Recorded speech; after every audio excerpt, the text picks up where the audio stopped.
The first known mention of Mok'zul was never spoken aloud. It was etched into black obsidian, deep within a subterranean shrine in the Bandiagara Escarpment of Mali, sealed for over 3 centuries and untouched by the wind.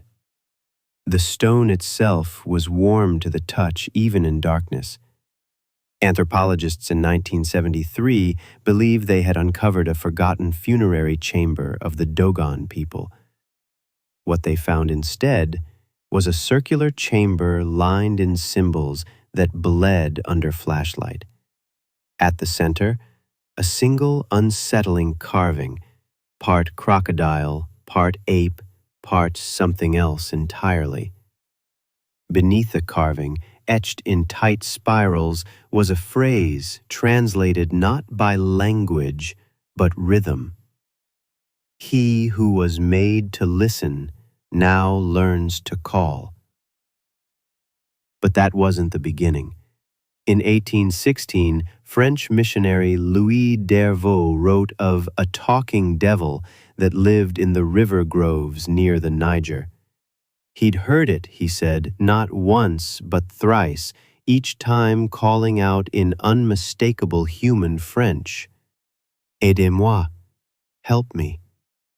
The local Fulani warned him to stay away, that Mok'zul is not wounded, Mok'zul remembers. D'Hervaux vanished that winter.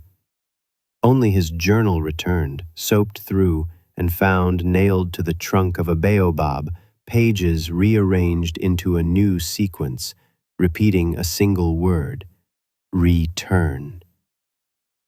Older stories ripple further still, lost in the oral echoes of 1,000 tribes.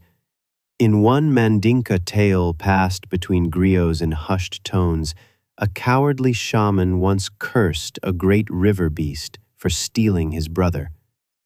In his fear, he uttered a prayer meant only to blind, but the spell backfired, sinking into his own bones. "Make him what he fears," the spirits had whispered. The tale ends with a beast who remembers everything, especially speech. Perhaps the most haunting testimony came not from myth, but war. In 1944, during a classified Allied operation across the upper Niger, soldiers were instructed to investigate a series of disappearances along a marshy inlet. What returned from the fog was not an attack report, but a crude audio reel. On it, the voice of a woman, pleading softly in English, then laughing in 3 overlapping tones. It was never broadcast. The reel was buried in archives under the name Subject Delta, River Mouth Echo. By the time colonial surveyors reached Dogon territory in 1892, their maps were already blotted by native warnings. Symbols etched into bark, drawn in ash, always showing a long reptilian body and 2 round eyes staring forward, not sideways. Unnatural, intelligent, malicious, and always, always listening. There is no silence where Mok'zul walks. Even when submerged, even when still, its presence thrums beneath the skin like the memory of thunder. Witnesses, those who survived, claim to feel its voice in their marrow before they ever heard it in the air. Measuring nearly 19 feet in length, Mok'zul dwarfs the largest Nile crocodiles by both scale and design. Its body is impossibly lean and muscular, sculpted not for ambush, but for pursuit. The shoulders are broad and flexed, giving it a disturbingly human gait when walking on land, knuckles brushing the ground like a lowland gorilla, yet every movement fluid as water. Its skin isn't skin, it's armor, interlocked diamond plates that shimmer with a dull metallic sheen under moonlight. Each scale, thick as bark, seems to shift and tighten when exposed to lunar rays, almost as if absorbing them. In ancient Fulani legends, it was said Mok'zul grew stronger under full moons, not by magic, but biology. "The skin eats light," one elder whispered, "but its hide is only the beginning." Where a normal crocodile's eyes would sit high and wide, Mok'zul's are fixed forward, deep-set and hooded with bony ridges. The pupils are oval and vertical, more feline than reptilian, allowing it to track movement in total darkness. Surrounding each eye is a fleshy membrane that retracts like a shutter, revealing an inner glow. Some accounts claim this glow intensifies during mimicry. Its mouth is a horror of evolution. 2 rows of teeth line the upper jaw, one crocodilian, hooked and yellowed, the other disturbingly straight and flat like a human's. These inner teeth are not used for biting, but for shaping sound. And when Mok'zul opens its throat, what escapes is not a growl, but an echo, a voice, yours, or someone you know. The throat sac beneath its neck is the biological marvel most feared. Lined with concentric rings of vocal tissue, each layered over cords capable of vibrating independently, this organ can replicate human speech with disarming accuracy. It doesn't merely repeat words, it bends tone, emotion, urgency. In recordings taken by Soviet hydrophones in the 1960s, it was documented vocalizing in what appeared to be fluent Russian. Analysts noted the emotional content of the voice was calm but watchful, as if it knew it was being heard. Beneath its ribcage lies a twisted double heart system, one pulsing fast, the other slow. Dissected tribal art from the late 1700s shows a diagram of this system surrounded by glyphs translating roughly to "one heart for silence, one for speech." Whether metaphor or biology, the dual system seemed to enable it to hold its breath for impossible durations underwater, while simultaneously vibrating sound through the riverbed. Its hands are not paws.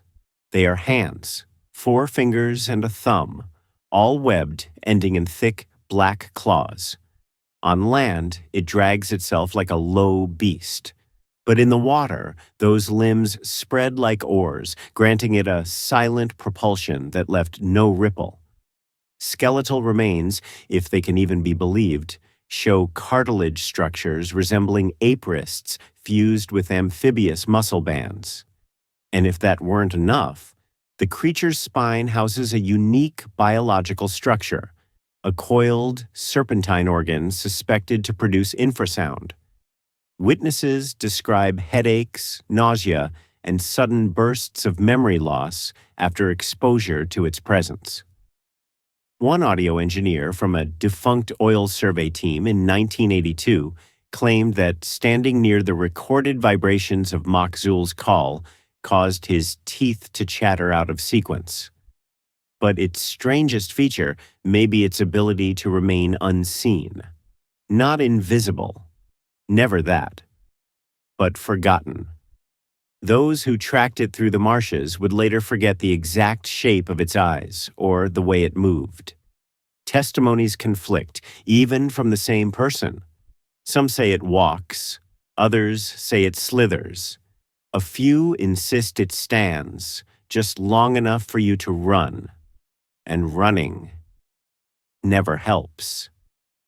The first attempt to capture Mok'zul was not born of science or greed, but desperation.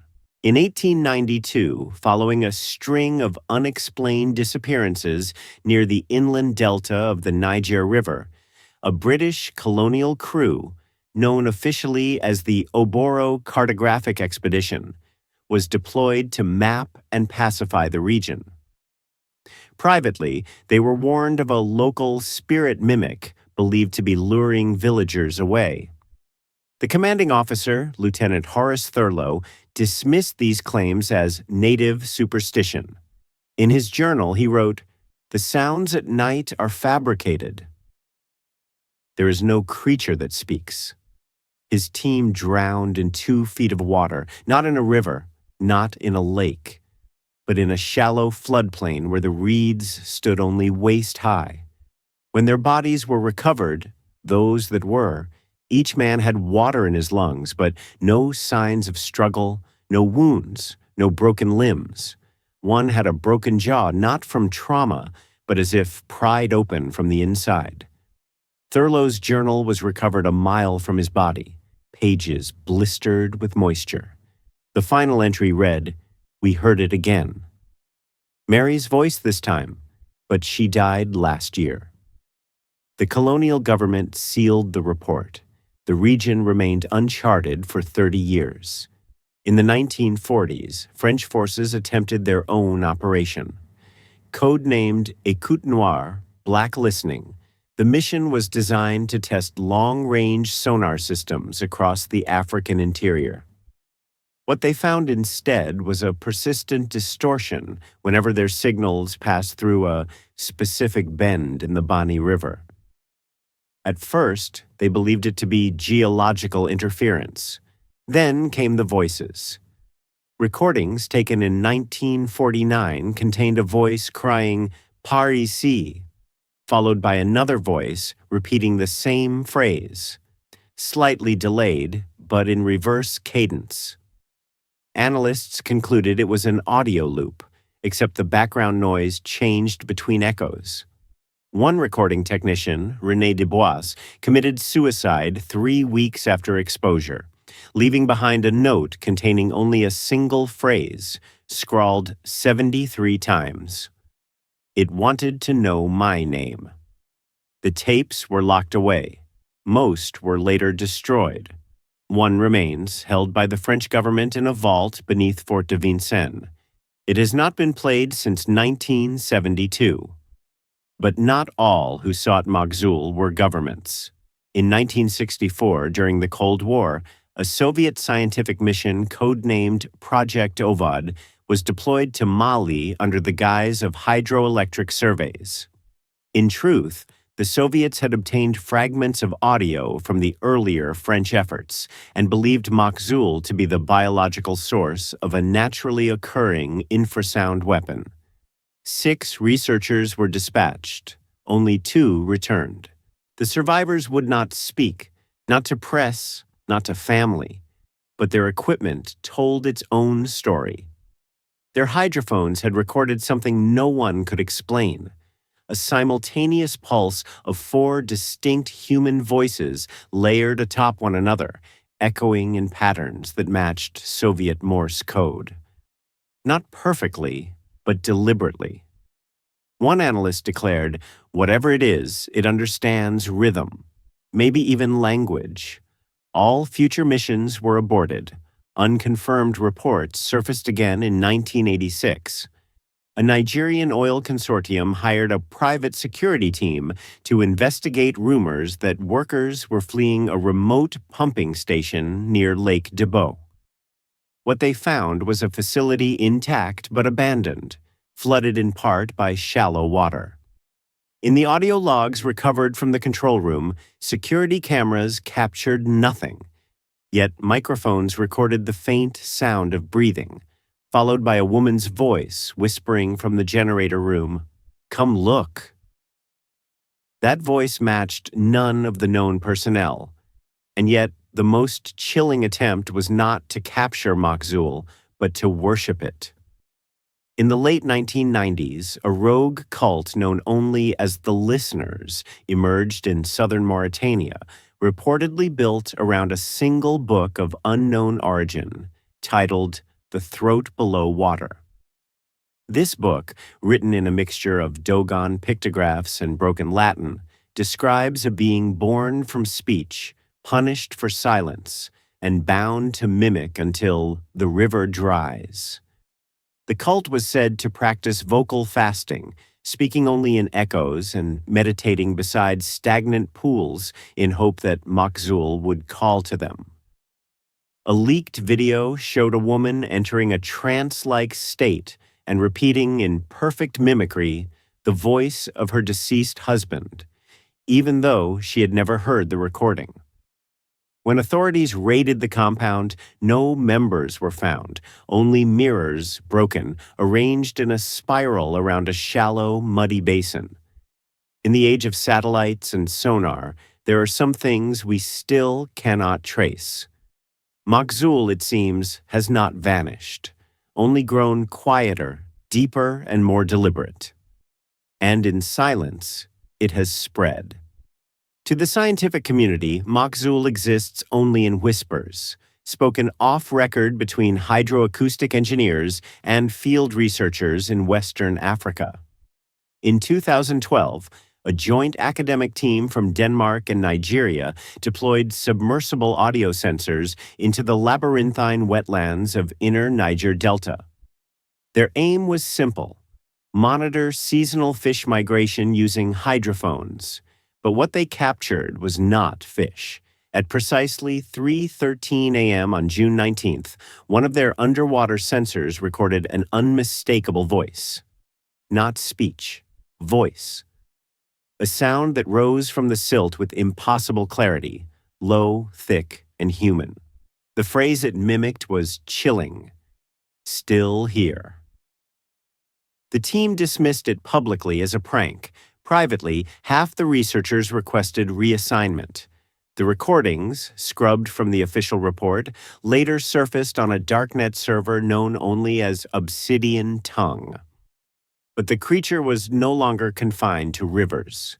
In 2019, on the edge of a dry ravine in the Mopti region of Mali, a village elder reported hearing a child crying from beneath the earth. Rescue workers were called.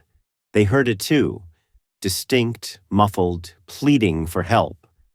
But when the ravine was excavated, they found no child, only an empty cavity with claw marks on the walls and an unnatural smoothness to the floor, as though something had slithered through and back into the soil. An audio technician on site reported that the child's cry reversed and repeated itself every 73 seconds. When isolated and pitch-adjusted, it contained subharmonic pulses that matched earlier Soviet hydrophone data from the 1960s, a match too close to ignore. By 2020, stories of vocal pockets began circulating through underground forums of cryptozoologists and rogue geologists, places where voices echoed in the wrong direction or responded with slight delay, though no speaker stood nearby.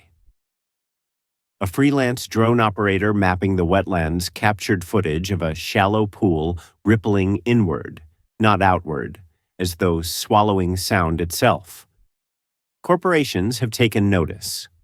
Rumors swirl that a multinational biotech firm operating under a shell name, Veritas Aqua, has acquired private land along the Bani River and installed subterranean labs.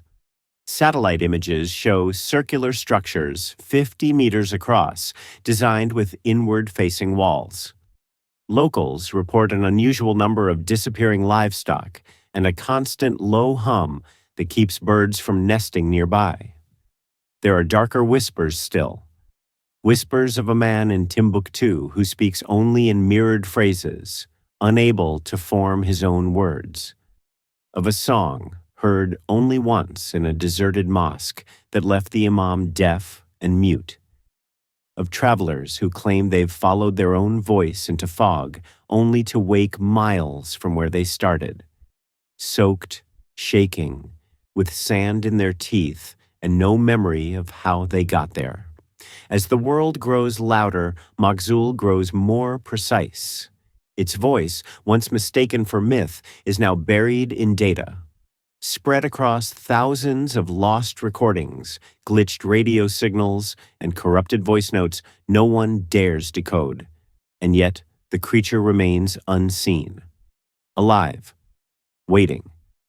There are rivers that forget their course, and there are creatures that never do. Mok'zul is not extinct. Mok'zul is not hunted. Mok'zul is remembered, not through photographs or fossil, but through something older than image, echo. Its legacy is not etched in stone, but carried in the voices of those who never return. A mimic, yes, but never mindless.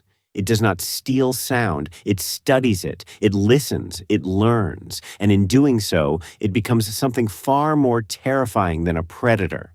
It becomes an intelligence built from imitation, a conscience sculpted from fragments of fear, love, grief. A beast that knows your voice before you speak it. The maps will not show where it waits. The rivers will not warn when it rises. Because Mok'zul has passed beyond the borders of folklore and science. It is a shadow stitched into the wetlands of West Africa, coiled in the mud, speaking in voices that are not its own, but could be. Those who hear it once never hear silence the same way again. They say wind sounds like a whisper now, that their own breath sometimes echoes wrong, that the mirror fogs before they speak, and when they close their eyes at night, they don't dream of teeth or claws or scales. They dream of being called by name, from far away, from deep below, and somewhere beneath the earth or beneath the skin of memory, something listens back. It has no face. It has every voice. It is still here, still watching, still speaking.